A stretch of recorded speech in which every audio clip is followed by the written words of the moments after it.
And welcome back to Take Action News, everybody. David Shuster here. We're continuing our conversation about Westboro Baptist Church, the operation that Anonymous has launched against them. We just heard in our last segment the interview with Debs. Alan Rosenblatt, in charge of our social media. Alan, what did you make of what she said? Alan, what did you think about what she said? Well, I thought it was inspiring against... can you hear me? Yes. So I thought it was really inspiring that, you know, as we always talk about, people can take action to change what's going on in the world, and she really kind of drove home the point that it doesn't take a lot of skill in terms of specialized technical skill to make things happen. Sometimes it's just about getting your voice into the mix and using your voice to influence the people who listen to you. We know that on social media that in many cases the people who have the most influence over ordinary people, you know, citizens across the country, are people who only have 200 or 300 followers, you know, because the people who follow them are actually friends and actually, you know, they have a relationship with them, more so than sort of the large broadcast audience that goes on. I know that even though I have, you know, 32,000 people following me or something like that, I really only interact with, you know, a few hundred of them on a regular basis. And it's, you know, and those are the people that I really count on to spread the message. And she really exemplifies that. And the idea that anybody can become a part of this, I suppose by definition, because I've been involved in promoting the activities and the petition and the issue for the last week or so, I've become part of this anonymous network as a result of that, although I'm hardly anonymous. What does it say about the organization that it's sort of loosely affiliated? I mean, everyone sort of has their own individual role. I mean, somebody could, you know, take some illegal action, and there'll be others who are part of Anonymous who may or may not approve or may not even know about it until we report on it. Right. Or there, you know, certain people are doing the videos, and certain people are hacking, and certain people are ordering pizzas, charge on delivery to wherever the Westboro Baptist Church happens to set up the shop. And having so many different parts to it, I would imagine there could also be a downside to the organization. Well, I'm not sure. I mean, if you want to have a focused attack and really coordinate everything, yeah, there's a downside. But I'm not sure that that's necessarily a better strategy. When you can get, you know, this is the idea of moving from campaign to community to movement. And movements come from the ground up, they swell, they include lots of people who come together for a variety of different reasons. They capture the political conversation, they capture the political decision-making organizations, and they do so, I think, in a large part because of the strength of the fact that they're not a monolithic voice, they're not an organized group, that they really are a groundswell of people. And in that respect, I think it has the potential, because social media allows people to do this in such mass.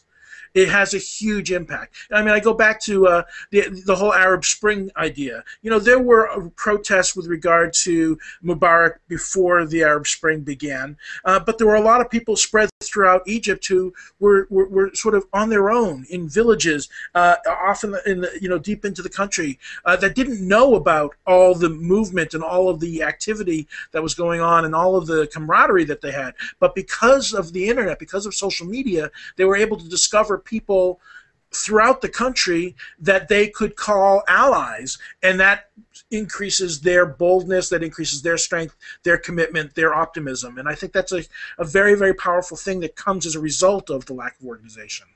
And for the Westboro Baptist Church, it's got to be awfully intimidating that there are all these now millions of people who are literally online, flooding them with anger and saying we hate you and you're despicable and we're going to keep track of you, and, you know, disrupting their internet service and ordering them pizzas and blocking their protests.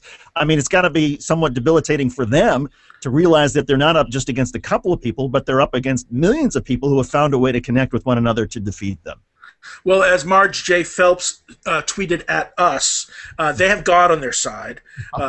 And you know, against the millions that are on the other side. So they see their odds as good, but, you know, time will tell on that. Interestingly, as a result of their campaign, you know, it was hard for the hackers apparently to get through to the website and disrupt it, because they were using the services of a company called Black Lotus Communications to do their web security. But as a result of the campaign and the heightened awareness that Black Lotus had with regard to what they were doing and who they were helping, Black Lotus took all of the fees that Westboro Baptist Church gave them and donated it to wounded warriors and to LGBT rights organizations. So the money that Westboro is using to protect themselves from Anonymous is actually going to help the people that they have been attacking and criticizing. And, live by the sword, die by the sword. If they're going to disrupt funerals, if they're going to disrupt the lives of other people, they have to expect that it's going to come back at them. A couple other things we should know about this: the White House